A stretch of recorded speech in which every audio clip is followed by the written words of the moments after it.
Good evening! Welcome to the Old Time Radio Superman show. And as always, we're going to have a really fun time here. We have got quite a bit. Of course, when we left off, Clark Kent was going home and letting Chip Dinelli go ahead and hang around for another day and was going to break him the next day. Well, kind of an illustration of the point. Do not put off till tomorrow what you can do today. Dinelli is planning to go ahead and kidnap Jimmy Olsen and his mother, who's a storekeeper who has been extorted by Dinelli. So what's going to happen tonight? We're going to be out to find out. I do want to encourage you to please check out Laser and Sword magazine. lasersword.adamsweb.us. That's also where our show notes are. We now have issue 2 out, and it is a great buy. We take a lot of pride and a lot of inspiration from the pulps of old. So Laser and Sword is readily available at an inexpensive price. It's $1.30. Or $1.25, for issue 2. If you've not read issue 1, which may help the whole thing make a little more sense, you can go ahead and buy issue 1 for nothing. It's free.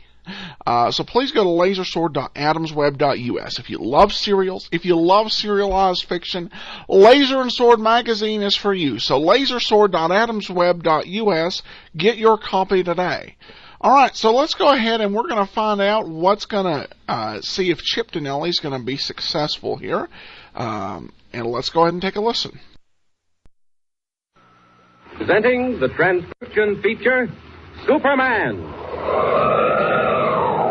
Up in the sky. Look! It's a bird. It's a plane. It's Superman. And now, Superman, defender of the weak and champion of the oppressed.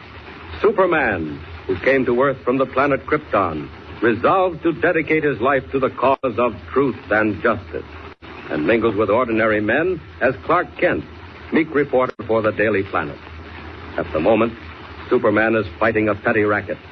Chip Dinelli has been extorting money from the small shopkeepers along Spruce Street, one of whom is Mrs. Olsen, the mother of Jimmy Olsen, a copy boy at the Daily Planet. Clark Kent, as Superman, forced Dinelli to return the money he had taken from Mrs. Olsen. Seeking revenge, Dinelli ordered his henchman Spike to waylay Jimmy and his mother on the street. But Superman again intervened. Angered, Dinelli telephoned, and posing as Clark Kent, arranged for Jimmy and Lois Lane, who was at the Olsen home, to meet him on a street corner. As our story opens, it is the same night. Kent, unaware of Dinelli's latest move, is talking to Perry White, city editor of the Daily Planet, in White's office. Mrs. Olsen was so upset after Dinelli's men attacked her and Jimmy that I asked Lois Lane to spend a few hours there. Can you imagine men attacking a woman and a boy, Mr. White? Dinelli and his kind aren't men, Kent. They're rats. I know. And there's only one way to handle rats. Drive them out in the open and shoot them down. Fortunately, we can't do that. With bullets? No. But with words, yes. Now, you get all the facts, Kent. All right. Write this story as you've never written one before. I'll give it all the front page space it'll take. I knew you'd feel that way about it, Mr. White. And why shouldn't I? The trouble with this country is that we're too lenient with Dinelli and people like him. They belong in a country where they have a dictator and concentration camps. It makes my blood boil when I think of the millions of decent men and women who would give anything to live here in America, but instead they have to suffer while Dinelli robs poor shopkeepers. Hey, I'll put that in the story, Mr. White. Well, you make every word sizzle, Kent. Yes, sir. Stop at nothing. But be sure of your facts. Well, Jimmy knows everything that's happened. I'll get them from him. Mr. Kent. Mr. Kent. Well, who's that? It's like Jimmy. Mr. Kent. Jimmy, what's the matter? Miss Lane, I ran all the way. Well, what happened? A man called up, said he was you, Mr. Kent. What? It didn't sound like you, but I believed him. What did he say? He said to meet him at the corner of Spruce and 2nd Street and to bring Miss Lane. Yes, and did you? Yes. Miss Lane didn't want to do it, but I talked her into it. When we got down to the corner, 2 men jumped down on us. Go on, Jimmy, go on. I got loose, and Miss Lane yelled at me to run, but I didn't know what I was doing. And what happened to Lois? They pushed her in the car and drove away, and I looked around for a cop, but there wasn't any, so I came here. Dinelli. It couldn't be anyone else. He's got Lois. Kent, where are you going? Got to look into something, Mr. White. You keep Jimmy here and send someone over to stay with Mrs. Olson. I'll be back soon. Oh, I'm responsible for all this. I've got to do something about it fast. If Lois is at Dinelli's place, I shouldn't have much trouble. No time to take the elevator down. The window will do. Up with it. And out.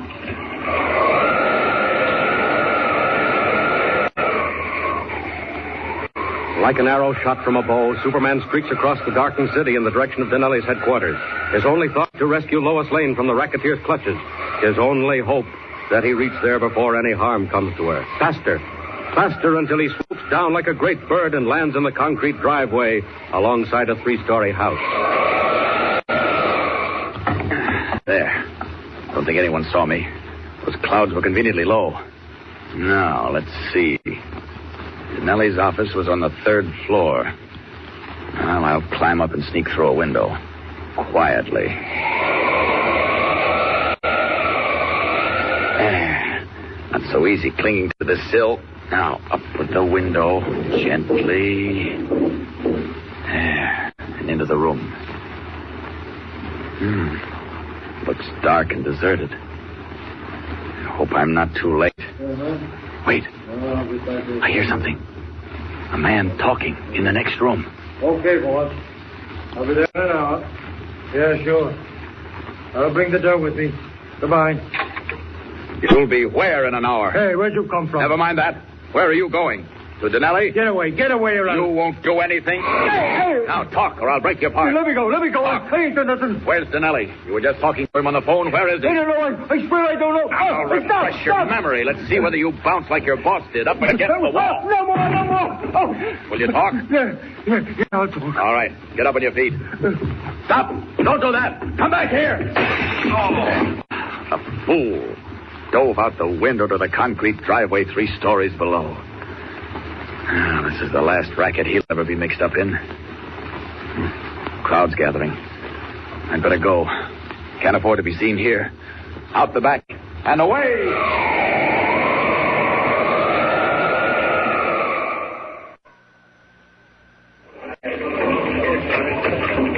Sorry I had to leave so suddenly, Mr. White. Well, where on earth have you been? Well, I had an idea, but it didn't work. Close the door and sit down. Now, this is the time for action, Kent. Fast action. Yes, but what can we do? Where can we turn, Mr. White? Lois isn't at Dinelli's hangout. Well, how do you know? Well, I don't know, really. I just have a hunch. Well, Kent, we can't work on hunches. This is much too serious. We'll have to notify the police. No, I wouldn't do that if I were you, Mr. White. Why not? Well, I'm just afraid of what might happen to Lois. Jimmy here can tell how Dinelli threatened his mother. They said if she called the cops, they'd beat her up. Well, maybe you're right.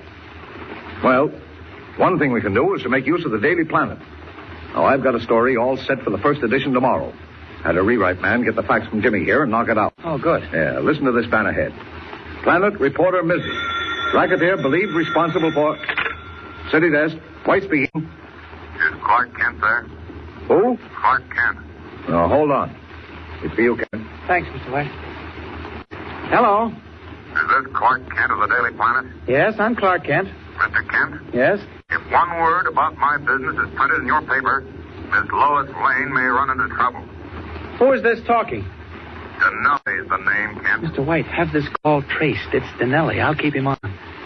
We hadn't intended printing anything about you, Dinelli. If you'll send Miss Lane back, why, I'm sure. good and ready, Kent, and not before. You've been crossing me up too much. This time, I'm taking no chances. I'll wait and see what your paper says before I make a move. So long, sucker.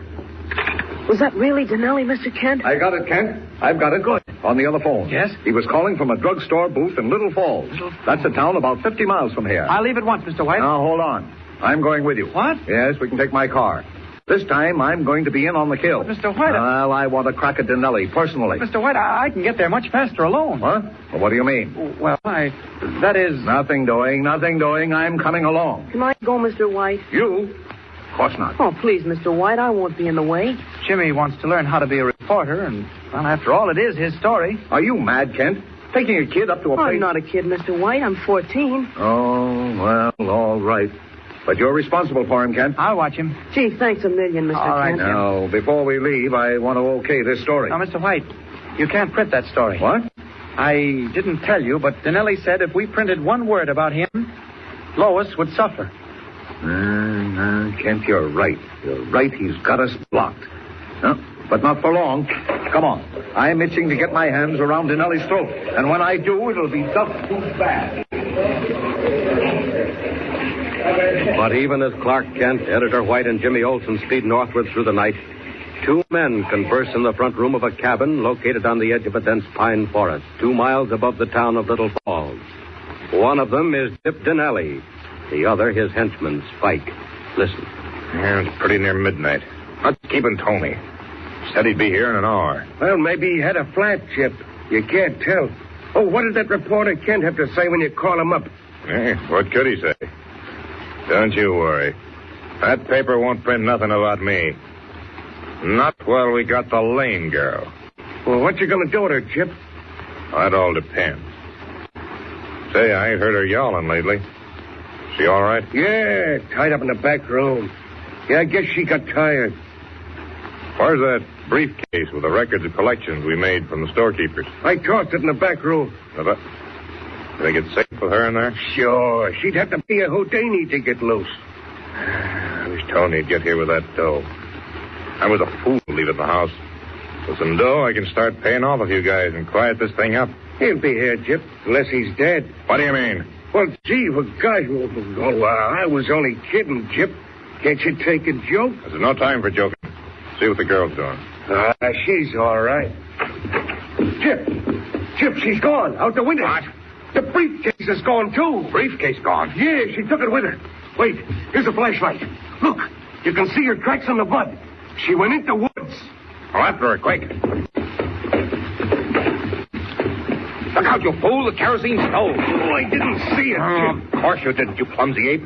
I'll look at it. Kerosene burning all over the floor. Now you can't put it out. The woods cat, get back.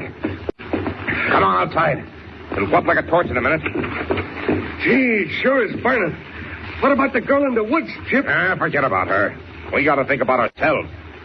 We'll go back to town and pick up that dough. I can't wait any longer for Tony. It's risky hanging around here. Some of them farmers will come running when they see this fire. Well, how about them papers, Chip? The ones in the briefcase. The wind's blowing the fire over to the woods. I don't think there'll be very much left of them papers. Fire, consuming the cabin and creeping slowly toward the edge of the dry pine woods, fanned into tongues of flame by the high wind. What of Lois, alone in the darkness of the forest? Don't fail to tune in next time and follow the thrilling story of Superman. Up in the sky. Look! It's a bird. It's a plane! It's Superman! Superman is a copyrighted feature appearing in Action Comics magazine. All right, welcome back. A very interesting line in there about people like Chip Dinelli deserving to live in countries with concentration camps. One thing we've got to remember in our modern context and understanding of that is that the worst of the concentration camps and what was actually going on in Germany was not known here, and the show, of course, came from April 19th, 1940. We didn't get the full, I think, breadth of it until after the war. I think we began to get a little bit more understanding it. What White's main point, of course, was that Americans should not be criminals because they were so blessed and privileged to be in America, and that it was almost a cosmic injustice, if you would, that basically people were imprisoned around the world who would give their right arm to be Americans, while people who were born here, like Dinelli, basically went and became crooks. So, and Lois Lane, I think this is her getting away out of this. It's beginning to form the one of the more interesting characters in the comic book world. Because she's very capable, and I don't think we have begun to see that capability and that cunning that you associate with Lois Lane. I don't think before this episode we had seen a whole lot of it. In this case, I was sitting here thinking, as we were listening to this, it's like, okay, is Lois just serving the main purpose of being captured? And no, that was not her purpose. Though, of course, this is somewhat funny in a way, because this is, part of her emerging as a major character, and she didn't actually appear on stage, if you would, in this episode. I don't even think she was in last episode. You can correct me if I was wrong. So a little bit of irony there. It's, other than that, of course, again, we're beginning to see in this Superman, early Superman, we see a lot more behaviors we generally associate with Batman. And almost, of course, when you get into, later Superman, he's basically become just totally a Boy Scout.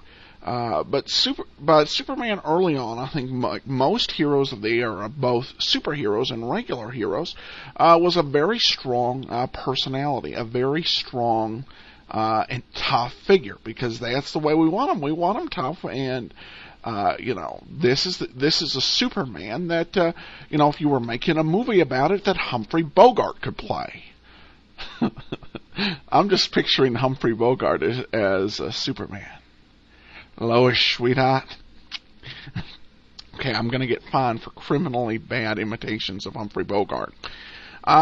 If you've got any thoughts on the program, email me or Adam at adamsweb.us.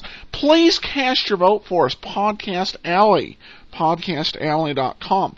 As an aside, if you happen to be a baseball fan, I've got a baseball podcast, and I really need, for lack of a better word, a sidekick. Well, not necessarily a sidekick, better yet, a broadcast partner. So, if you're interested in talking baseball, we would love to have you. Email me, Adam at adamsweb.us, or I think that show might just have to go by the boards. All right, well, we're going to go ahead and wrap up. Again, please check out issue 2 of Laser and Sword magazine.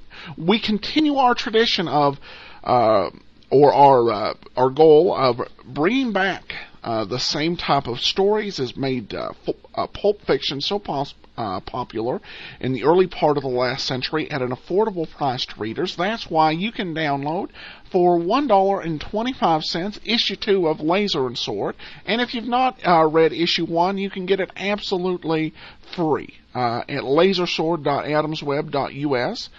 Please go and check that out. All right, for now, I do thank everybody who's so much for listening. We will return Sunday afternoon for our regular foray into the world of Superman, Sunday at 1:30 p.m. Mountain, 3:30 p.m. Eastern. For now, this is Adam Graham for the Old Time Radio Superman Show.